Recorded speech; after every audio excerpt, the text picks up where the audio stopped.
এই গল্পটি মন দিয়ে শুনুন কিভাবে একটি নারিকেল একটি বানরের জীবন কেড়ে নিল।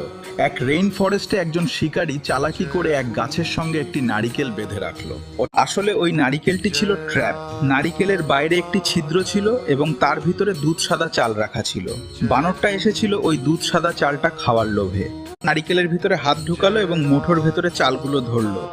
তারপর যখন বাইরে হাত বের করানোর চেষ্টা করলো, তখন কিন্তু সে আর হাতটা বাইরে বের করতে পারলো না, কারণ ওই ছিদ্র দিয়ে যত সহজে সে খালি হাতটা ঢুকিয়েছিল তত সহজে চাল ভর্তি মুঠো হাতটা বের করতে পারলো না। কিছুক্ষণ পরে শিকারীর পায়ের শব্দ বানরটি শুনতে পেল।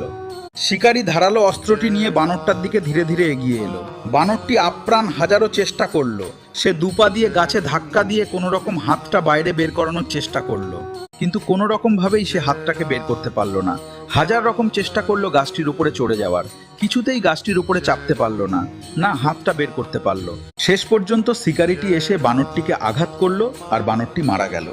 বানরটা কিন্তু চাইলেই হাতের মুঠোটাকে ছেড়ে দিতে পারতো, চালুগুলোকে ফেলে দিতে পারতো, হাতটাকে বের করে নিতে পারতো। বানরটা সেটা করতে পারলো না। সেটা ছিল এক অদ্ভুত সাইকোলজি। এমনও কিছু মানুষ আছে যারা সম্পর্ক থেকে কিছুতেই বেরোতে পারে না।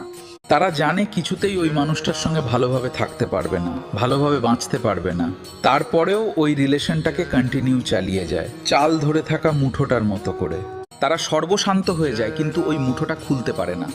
তেমন রিলেশনে যদি জড়িয়ে পড়েছো যে রিলেশনটা তোমার দম বন্ধ করে দিচ্ছে, যত তাড়াতাড়ি সম্ভব সেই রিলেশন থেকে দ্রুত বেরিয়ে যাওয়া উচিত।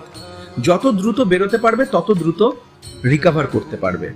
এই গল্পটি যদি আপনার জীবনে কোনো উপকারে আসে তাহলে লাইক করুন এবং শেয়ার করে দিন আপনার প্রিয়জনকে। কমেন্টে লিখুন হরে কৃষ্ণ, আর হ্যাঁ, চ্যানেলটি সাবস্ক্রাইব করে দিবেন। নমস্কার।